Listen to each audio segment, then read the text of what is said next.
Welcome to విఎస్బీ media. నేను మీ సురేష్. ఇక కొంచెం గ్యాప్ తర్వాత అయితే మళ్ళీ కెమెరా ముందుకు రావడం అయితే జరిగిందండి. ఇక నుంచి కంటిన్యూగా అనాలిసిస్ వీడియోస్ అయితే కంటిన్యూగా వస్తుంటాయి.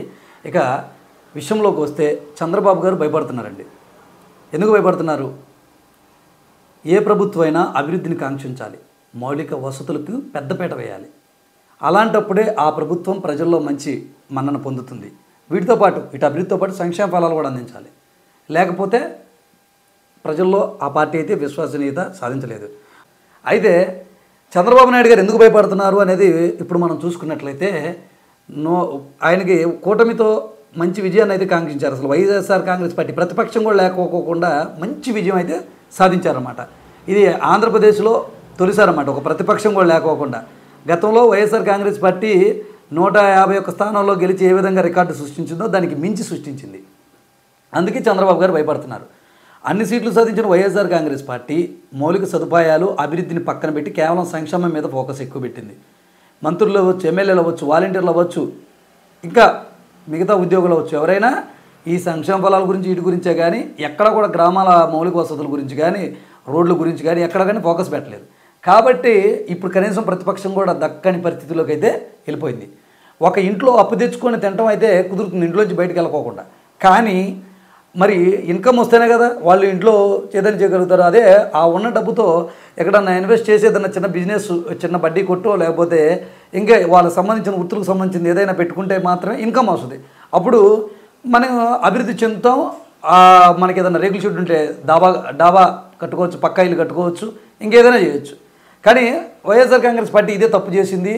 ఒకవేళ నేను కూడా అభివృద్ధి చేయకపోతే మళ్ళీ అదే పరిస్థితి నాకు వస్తుంది, అందులో ప్రజలు నా మీద ఎక్కువ నమ్మకం పెట్టుకున్నారు, అత్యధిక స్థానాల్లో నన్ను ఇక్కడ విజయం సాధించేలాగా తెలుగుదేశం పార్టీ కృషి చేశారని చంద్రబాబు గారు మొదటి రోజు కూడా భయపడుతున్నట్లయితే మనకు తెలుస్తుందన్నమాట. అసలు ఎప్పుడైతే రిజల్ట్ వచ్చిందో ఆ రోజు నుంచి కూడా అన్ని శాఖలు ఎక్కడెక్కడ ఏ ఫైల్స్ ఉన్నాయి మొత్తం అలర్ట్ చేశారు ప్రమాణ స్వీకారానికి ముందే. ఆ తర్వాత కూడా ఏ ఫైల్స్ ఎక్కడికి పోకూడదు, గత ప్రభుత్వంలో ఉన్నటువంటి ఫైల్స్ అన్నీ కూడా ఆయన తెప్పించుకొని వాటిని సమీక్షించడం జరిగింది. అలాగే సమర్థులైన మంత్రులకు కూడా మరి మంత్రుల పదవులు ఆయన కట్టబెట్టారనమాట. ఇక ముఖ్యంగా మాట్లాడుకోవాల్సి వస్తే ఇన్నర్ రింగ్ రోడ్డు విషయంలో ఇంకా ముందడుగు చకచకా పడుతున్నట్టుగా తెలుస్తుంది. గత ప్రభుత్వం ఆయన తెలుగుదేశం పార్టీలో అధికారంలో ఉన్న 2014 ఇన్నర్ రింగ్ రోడ్ని ఆయన ప్రవేశపెట్టారు. అయితే తర్వాత వైఎస్ఆర్ కాంగ్రెస్ పార్టీ రావడంతో ఇన్నర్ రింగ్ రోడ్డు పరిస్థితి కాస్త పక్కన పడేశారు ఆ ఫైల్ని. ఆ తర్వాత అభివృద్ధి గురించి అయితే ఆ రోడ్ల గురించి అయితే కానీ ఆ ఇన్నర్ రింగ్ రోడ్డు పరిస్థితి కానీ ఎక్కడ కూడా మళ్ళీ లేవనెత్తిన పరిస్థితి లేదు. అయితే అసలు ఆ ఇన్నర్ రోడ్డు ప్లానింగ్ ఏంటంటే రాజధానికి రౌండ్ సర్కిల్ రూపంలో ఇటు కంచిచర్ల నుంచి గంగినేని, ఆగిరిపల్లి, పొట్టిపాడు, కంకిపాడు, మున్నంగి, నారాకోడూరు, పొత్తూరు, మందపాడు, ముత్తాయిపాలెం ఇది రింగ్ రోడ్ అనమాట. దీని సుమారు 189 కిలోమీటర్ల పైన ఉంటుంది అనమాట ఈ ఇన్నర్ రింగ్ రోడ్డు. దీనివల్ల ఏంటంటే ఈ సరౌండింగ్స్లో ఉన్నటువంటి గ్రామాలన్నీ కూడా అభివృద్ధి చెందుతాయి. అక్కడ రోడ్లు వేస్తే మరి ఆ రింగ్ రోడ్డు వేస్తే హైదరాబాద్ ఏ విధంగా అభివృద్ధి చెందిందో బెస్ట్ ఎగ్జాంపుల్ చెప్పాలంటే అదేనమాట.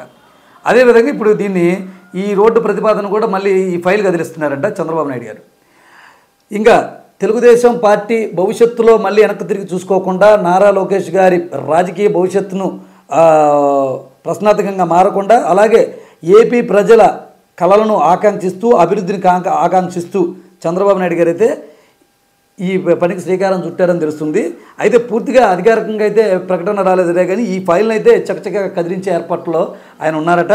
ఏదేమైనా ఏ ప్రభుత్వం అయినా అధికారంలోకి వచ్చిన వెంటనే గత ప్రభుత్వం లాగా సాకులు చెప్పుకోకుండా, గత ప్రభుత్వం అంటే గత ప్రభుత్వమే కాదు, ఏ ప్రభుత్వం అయితే గతంలో ఉందో ఆ ప్రభుత్వం మీద సాకులు చెప్పకుండా ఇలా అభివృద్ధిని కనుక కాంక్షిస్తూ వాటికి పునాదులు కనుక వేసినట్లయితే ఆ ప్రభుత్వం ఖచ్చితంగా ప్రజల్లో పాతుకుపోతుందని ఖచ్చితంగా చెప్పవచ్చు. ఈసారి చంద్రబాబు నాయుడు గారి మీద గట్టి భారమే ఉంది కాబట్టి ఆయన గతం కంటే కూడా ఇప్పుడే ఇంకా మెరుగ్గా పనిచేసే ఆలోచనలో ఉన్నట్లయితే మనకు తెలుస్తుందన్నమాట. జై హింద్.